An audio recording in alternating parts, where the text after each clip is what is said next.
सोचिए, एक मामूली सी सैलरी स्लिप, क्या वो किसी देश की पूरी अर्थव्यवस्था का राज खोल सकती है? सुनने में अजीब लगता है ना? पर सच यही है। एक छोटा सा कागज हमें महंगाई, सरकारी नीतियों और यहाँ तक कि आने वाले आर्थिक भविष्य के बारे में बहुत कुछ बता सकता है। तो चलिए इस बात को समझने के लिए एक असली उदाहरण लेते हैं। मान लीजिए दिल्ली में एक नया प्राइमरी स्कूल टीचर, आज के दिन उसकी महीने की तनख्वाह आखिर होती कितनी है? इसी सवाल के जवाब में पूरी कहानी छुपी है। तो जनवरी 2026 के अनुमान के हिसाब से ये आंकड़ा है करीब करीब 67,000 रुपीज महीना। हाँ, सुनने में काफी अच्छा लगता है, लेकिन रुकिए, ये सिर्फ एक नंबर नहीं है। इस एक नंबर के पीछे एक पूरी की पूरी व्यवस्था काम करती है। तो चलिए इस सैलरी स्लिप की परतें खोलना शुरू करते हैं। पहले खंड में हम इसी टीचर की तनख्वाह को देखेंगे और ये समझने की कोशिश करेंगे कि कैसे एक इंसान की पे स्लिप एक पूरे देश के सिस्टम से जुड़ी हुई है। देखिए, ये जो 67,000 रुपीज का नंबर है ना, ये ऐसा नहीं है कि बस एक अमाउंट तय कर दिया। असल में ये कई छोटे छोटे हिस्सों को जोड़कर बना है। और मजे की बात यह है कि हर हिस्से का अपना एक मतलब है, एक वजह है। तो चलिए इसे तोड़ कर देखते हैं। तो ठीक है, अब वक्त है इस सैलरी स्लिप को डिकोड करने का। इस दूसरे खंड में हम उन बिल्डिंग ब्लॉक्स को समझेंगे जिनसे मिलकर हर सरकारी कर्मचारी की तनख्वाह की नींव रखी जाती है। किसी भी सरकारी सैलरी का जो दिल होता है ना, वो है बेसिक पे, यानी मूल वेतन। ये वो फिक्स्ड अमाउंट है जो बदलता नहीं। इसे 7वें वेतन आयोग ने तय किया था। अब जिस DSSB प्राइमरी टीचर की हम बात कर रहे हैं, उनके लिए ये होता है 35,400। समझिए, यही वो बुनियाद है जिस पर सैलरी की पूरी इमारत खड़ी होती है। इसके बाद आता है मकान किराया भत्ता, जिसे हम HRA कहते हैं। जैसा नाम से ही साफ है, ये घर के किराए के खर्चों में मदद के लिए होता है। और दिल्ली जैसे बड़े शहर में ये बेसिक पे का एक काफी बड़ा हिस्सा होता है। हाँ, ये अमाउंट शहर के हिसाब से बदलता रहता है। फिर आता है ट्रांसपोर्ट अलाउंस या TA। ये ऑफिस आने जाने के खर्च के लिए मिलता है। हमारे टीचर के केस में ये फिक्स्ड है, 3600 रुपए महीना। सिंपल। और अब आता है पूरी कहानी का सबसे दिलचस्प किरदार, महंगाई भत्ता यानी DA। ये सैलरी का वो जादुई हिस्सा है जो कभी एक जैसा नहीं रहता। ये सीधे सीधे महंगाई से जुड़ा है। मतलब जैसे जैसे बाजार में चीजें महंगी होती हैं, ये भी बढ़ता जाता है। यही वो चीज है जो किसी की सैलरी को वक्त के साथ बेकार होने से बचाती है। तो अब देखिए ये सारी चीजें मिलकर क्या शक्ल लेती हैं। ये रही जनवरी 2026 की एक अनुमानित पे स्लिप। बेसिक पे है 35,400 रुपए।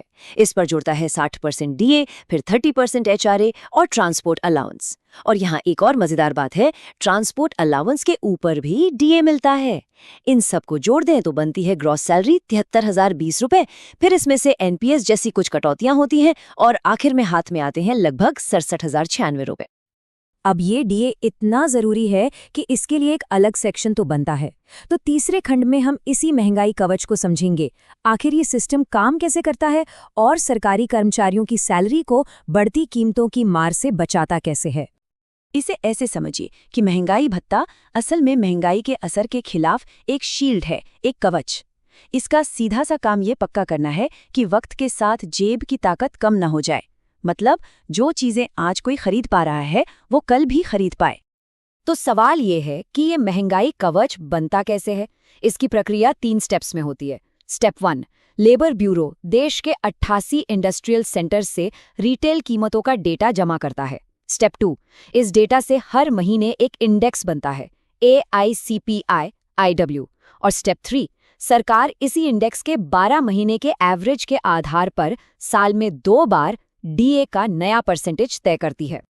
और ये चार्ट बिल्कुल यही कहानी दिखाता है। देखिए कैसे ये AICPIW इंडेक्स लगातार ऊपर जा रहा है। जुलाई 2025 में ये 146.5 पर था, जो नवंबर तक 148.2 हो गया। यही बढ़ते हुए नंबर हैं जो सीधे सीधे DA को भी ऊपर ले जाते हैं। अच्छा, अब इन हर महीने की कैलकुलेशन से जरा बाहर निकलते हैं और बड़ी तस्वीर को देखते हैं।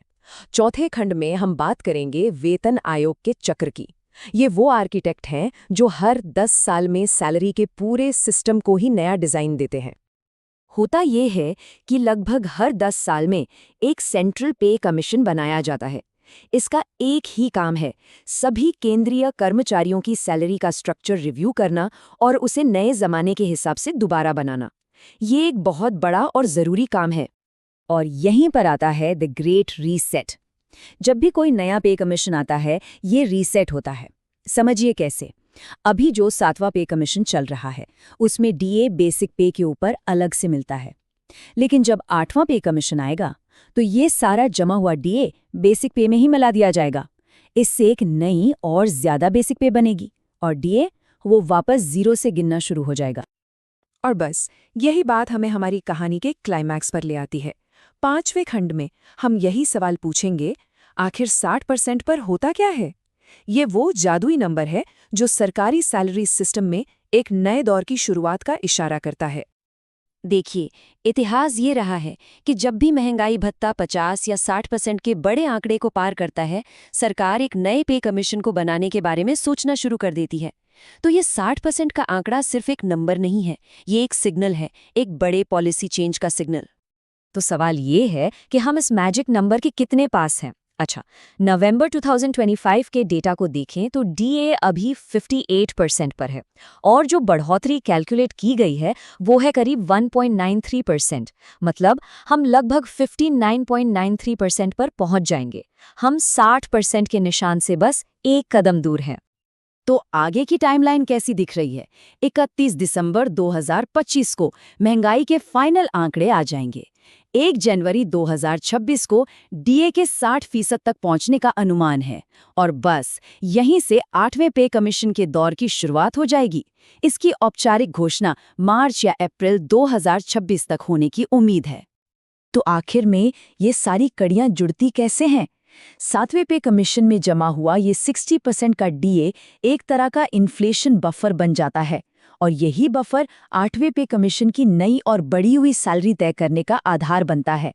तो इस तरह एक साइकिल खत्म होती है और दूसरी शुरू हो जाती है। तो देखिए, एक टीचर की सैलरी स्लिप से शुरू हुई कहानी हमें कहाँ ले आई? ये हमें एक बहुत बड़े सवाल पर लाकर छोड़ देती है। जैसे जैसे देश की अर्थव्यवस्था बदलती है, उसके सरकारी कर्मचारियों को सैलरी कैसे मिलनी चाहिए ताकि सिस्टम में फेयरनेस भी बनी रहे और अच्छा टैलेंट भी सरकार के साथ जुड़े। खैर, इन सवालों का जवाब तो अब अगला पे कमीशन ही देगा।